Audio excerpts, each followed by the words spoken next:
అందరికీ నమస్కారం. సో ఈరోజు ఆంధ్రజ్యోతిలో ఒక వార్త నిజంగా చాలా ఆందోళనకరంగా ఉంది. ఎలాంటిదంటే ఇక్కడ మీరు చూడొచ్చు, $1 ఇజ్ ఈక్వల్ టు 86 రూపాయలు. మరింత క్షీణించిన భారత కరెన్సీ సరికొత్త కనిష్టానికి మారకం విలువ. అంటే ఇండియన్ రూపీ అమెరికన్ డాలర్ తో కంపారిజన్ చేసినప్పుడు ఆల్ టైమ్ లోగా అంటే 86 రూపాయలు. అంటే ఇదివరకు ఎప్పుడు కూడా ఇంత కనిష్టానికి దిగజారలేదు. కానీ నిన్నటి రోజు మాత్రం దాదాపు ఆల్ టైమ్ లోకు రీచ్ అయింది అనమాట. ఎందుకు ఇలా రీచ్ అయింది అని మనం గమనిస్తే, ముఖ్యంగా త్వరలోనే ట్రంప్ అమెరికన్ ప్రెసిడెంట్ గా బాధ్యతలు స్వీకరించబోతున్నాడు. సో అతని పాలసీస్ అనేది ముందే గమనించి ఎవరైతే అమెరికన్ పెట్టుబడిదారులు భారతదేశంలో పెట్టుబడి పెట్టిరో వాళ్ళు విత్డ్రా చేసుకోవడం మొదలు పెట్టారనమాట. ఆ విత్డ్రా చేసుకోవడం మొదలు పెట్టిన తర్వాత రూపాయి ఒత్తిడికి లోనైపోయి మరింత క్షీణించడం స్టార్ట్ అయిపోయింది. అందుకనే స్టాక్ మార్కెట్స్ మొత్తం చాలా దాదాపు నష్టాలలో ట్రేడ్ అవుతుంది. ముఖ్యంగా మనం గమనించాల్సిన విషయం ఏంటంటే, అక్కడి అమెరికన్ ఏవైతే కంపెనీస్ ఉన్నాయో వారు గ్లోబల్ గా పెట్టుబడులు పెట్టే అవకాశం ఉందో, అంటే ట్రంప్ అధ్యక్ష బాధ్యతలు స్వీకరించిన తర్వాత అతని పాలసీస్ ఎలా ఉంటాయో తెలియక అందరూ డాలర్ వైపు మొగ్గు చూపుతున్నారు అనమాట. అందుకనే డాలర్ అనేది మరింత బలీయంగా తయారవుతుంది. దాంతో కంపారిజన్ చేసుకుంటే రూపాయి అనేది మరింత క్షీణించిపోతుంది అనమాట. సో దీనివల్ల మనకు నష్టాలు ఉన్నాయంటే చాలా నష్టాలు ఉన్నాయి. పర్టికులర్ గా మనం ఎక్కువగా దిగుమతి చేసుకునే దేశం అనమాట. అంటే వాణిజ్య పరంగా చూస్తే మనం ఎక్కువగా ఎగుమతి చేయం, ఎక్స్పోర్ట్ చేయం, ఎక్కువ ఇంపోర్ట్ చేసుకుంటాం అనమాట చాలా మటుకు. అందులో మేజర్ గా వచ్చేసి ముడి చమురు, పెట్రోలియం ప్రొడక్ట్స్ ఎక్కువగా మనం 90% వేరే దేశాలపై ఆధారపడతాం అనమాట. సో వాళ్ళకు పేమెంట్స్ అనేవి ఎక్కువగా మనం డాలర్స్ తో పే చేస్తాం. అంటే సపోజ్ పెట్రోల్ ధర ఎట్లా ఉంటది అంటే బ్యారెల్ కు, అంటే ఈ బ్యారెల్ లెక్క ఇంత బ్యారెల్ కు ఇంత డాలర్స్ అని లెక్క ఉంటది. సో మనం తీసుకునేటప్పుడు బ్యారెల్ లో తీసుకున్న పేమెంట్ చేసేటప్పుడు ఎట్లా ఉంటది అంటే డాలర్స్ తో పేమెంట్ చేస్తాం అనమాట. ఆ డాలర్స్ తో పేమెంట్ చేస్తే మనం ఎక్కువ రూపీస్ ను పెట్టి డాలర్స్ ను బై చేయాలి కనుక, సో మన ముడి చమురు అనేది, మన ద్రవ్యోల్బణం అనేది చాలా పెరుగుతుంది. దానివల్ల మనకు చాలా నష్టం కూడా కలుగుతుంది.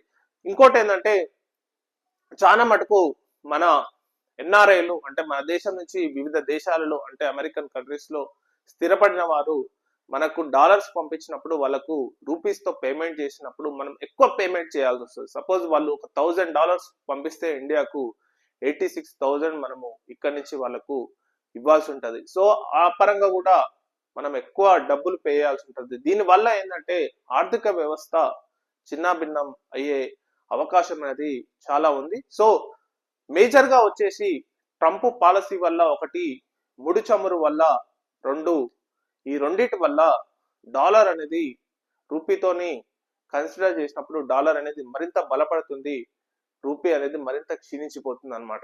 సో ఇది ఒక మేజర్. సో ఇందులో ఏముందంటే, భారత కరెన్సీ సరికొత్త జీవితకాల కనిష్ట స్థాయికి పతనమైంది. అంటే జీవితకాల కనిష్ట స్థాయికి పతనమైంది. డాలర్ తో రూపీ మారకం విలువ మరో 18 పైసలు క్షీణించి 86 రూపాయల 04కు చేరింది.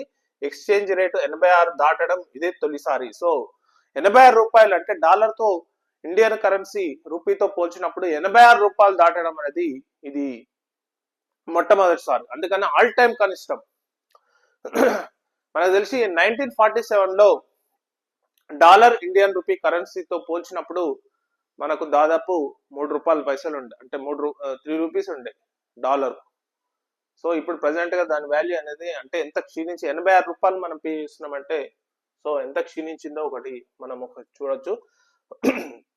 అంతర్జాతీయంగా డాలర్ బలం పుంజుకుండడంతో పాటు ముడి చమురు ధరల పెరుగుదల, ఈక్విటీ మార్కెట్ నష్టాలు, విదేశీ పోర్ట్ఫోలియో పెట్టుబడులు తరలిపోతుండడం. అంటే విదేశీ పోర్ట్ఫోలియో ఇది మేజర్ కన్సర్న్ అన్నమాట. విదేశీ వాళ్ళు అంటే ఏదైనా కంపెనీస్ తో, ఇండియన్ కంపెనీస్ తో అమెరికన్ కంపెనీ టై అప్ అయినప్పుడు వాళ్ళు ఇక్కడ వరకు వచ్చిన అంటే ఈ క్వార్టర్కి వచ్చిన ప్రాఫిట్స్ ని తీసుకొని వాళ్ళు డబ్బును విత్డ్రా చేసుకుంటున్నారు అనమాట. సో విత్డ్రా చేసుకొని అంటే దాన్ని నెక్స్ట్ ఇయర్ కన్సిడర్ చేస్తలేరు, అంటే ఈ ఇయర్ కే మాత్రమే విత్డ్రా చేసుకొని ట్రంప్ పాలసీ ఎందుకు విత్డ్రా చేసుకున్నారంటే వాళ్ళు ఇప్పుడు జనవరి 20th రోజు ట్రంప్ ప్రెసిడెంట్ గా ప్రమాణ స్వీకారం చేయబోతున్నాడు. సో అతని పాలసీస్ ముందే పసిగట్టి చాలా మంది పారిశ్రామికవేత్తలు వాళ్ళు విదేశాలలో ఉన్న కరెన్సీని విత్డ్రా చేసుకొని డాలర్ వైపు మొగ్గు చూపడం అనేది చాలా విదేశీ పోర్ట్ఫోలియో పెట్టుబడులు తరలిపోతుండడం మన రూపాయిని మరింత బలహీనపరచాయని ఫారెక్స్ వర్గాలు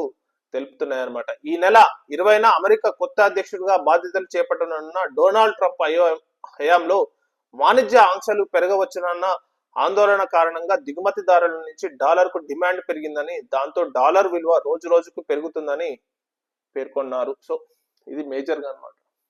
సో ఆ పెట్టుబడిదారులు ట్రంప్ వాణిజ్య ఆంక్షలను అంటే ఇప్పుడు దాదాపు ఇరాన్ పై ఆంక్షలు ఉంటాయి, రష్యాపై ఆంక్షలు ఉంటాయి. సో దానివల్ల ఏమైపోతుందంటే మనం పెట్రోల్ రష్యా నుంచి బై చేస్తున్నాం, సో ఇరాన్ నుంచి కొంచెం బై చేస్తున్నాం, సౌదీ అరేబియా నుంచి బై చేస్తున్నాం. సో వీటన్నిటికీ డాలర్తో పేమెంట్ చేయాలి. సో రష్యాకు ఒక్కదానికి మనం డాలర్తో పేమెంట్ చేస్తలేం, మనం రూపీతో ట్రేడింగ్ చేస్తున్నాం. కానీ రిమైనింగ్ కంట్రీస్కి మాత్రం ఖచ్చితంగా డాలర్తో పేమెంట్ చేయాలనుక చాలా ఇబ్బంది పడే అవకాశం ఉంటుంది. సో ఇది ఒకటి. ఫారెక్స్ మార్కెట్ లో శుక్రవారం 85.88 వద్ద ప్రారంభమైన డాలర్ రూపీ ట్రేడింగ్ ఒక దశలో కాస్త బలపడి 85.85 స్థాయికి చేరింది. కానీ చివరికి 14 పైసల నష్టంతో 86 వద్ద స్థిరపడింది. ఇది ఒకటి. ఇంకోటి ఏంటంటే ముడి చమురు బగ్గుమంటుంది. బ్రెంట్ క్రూడ్ ఆయిల్ మళ్ళీ $80 దాటింది. అంతర్జాతీయ కమోడిటీ మార్కెట్ లో బ్రెంట్ క్రూడ్ పిఫా ధర ఒక దశలో 4% పైగా ఎగబాకి $80.75 పెరిగింది. బ్రెంట్ క్రూడ్ రేటు ఈ స్థాయికి చేరడం గత ఏడాది అక్టోబర్ తర్వాత మళ్ళీ మొదటిసారి. పెట్రోలియం ఎగుమతి దేశాలైన రష్యా, ఇరాన్ పై అమెరికా మరిన్ని ఆంక్షలు విధించవచ్చని, దాంతో మార్కెట్ లో సరఫరా గణనీయంగా తగ్గవచ్చునని ఆందోళనలు మొదలయ్యాయి అన్నమాట. మేజర్ గా వచ్చేసి ఇరాన్, రష్యాపై ఆంక్షలు చాలా ఉండొచ్చని మనకు తెలుస్తుంది. సో ట్రంప్ అధ్యక్ష పీఠం ఎక్కిన తర్వాత రష్యా మరియు ఇరాన్ పై ఆంక్షలు విధిస్తే అప్పుడు పెట్రోల్ అనేది ఈ దేశాల నుంచి తగ్గుముఖం పట్టడంతో సరఫరా పరంగా చాలా ఇబ్బందులు తప్పవేమన్న ఉద్దేశంతో మార్కెట్ లో క్రూడ్ ఆయిల్ ధర మళ్ళీ పెరగనుంది. సో దాని వల్ల కూడా డాలర్ ధర అనేది మనతో డాలర్ ఇండియా రూపీ ట్రేడింగ్ అనేది చాలా పెరిగిపోయి చూస్తే మీరు 86 రూపాయలకు క్షీణించిందంటే ఇది చాలా ఆందోళనకరం. ఎందుకంటే మనకు తెలిసిన ప్రకారం ఒక విధంగా మనకేందిలే అనుకుంటాం, కానీ డాలర్ అనేది మనం చాలా 60% ఇంపోర్ట్ చేసుకుంటాం. ఏ వస్తువులైనా మనది ఎక్స్పోర్ట్ కంట్రీ కాదు, ఇంపోర్ట్ ఎక్కువ చేసుకుంటాం అనమాట, దిగుమతి ఎక్కువ చేసుకుంటాం. సో ఆ దిగుమతి అన్ని మనం డాలర్స్ తో పేమెంట్ చేస్తాం. దానివల్ల ఏంటంటే రేట్లు అనేది పెరిగిపోతాయి. ముడి చమురు ధర, పెట్రోల్ రేటు పెరుగుతుంది. పెట్రోల్ రేటు పెరిగిపోవడం వివిధ రకాల అన్ని వస్తువులు పెరిగి ద్రవ్యోల్బణంకు దారితీసి అది ఆర్థిక వ్యవస్థను చిన్నాభిన్నం చేసే అవకాశం ఉందన్నమాట. సో అందుకనే డాలర్ తో మనం కంపేర్ చేస్తే ఆల్ టైమ్ లోక్ అనేది చాలా విచారకరం. సో మేజర్ గా దీన్ని సరిచేయడం అనేది RBI, reserve bank of India బాధ్యత అనమాట. వాళ్ళు ఏదైనా చర్యలు తీసుకొని ఈ సరైన చర్యలు తీసుకుంటే మళ్ళీ పెరిగే అవకాశం ఉంటుంది. సో దాన్ని పెరగాలని కోరుకుందాం. Thank you.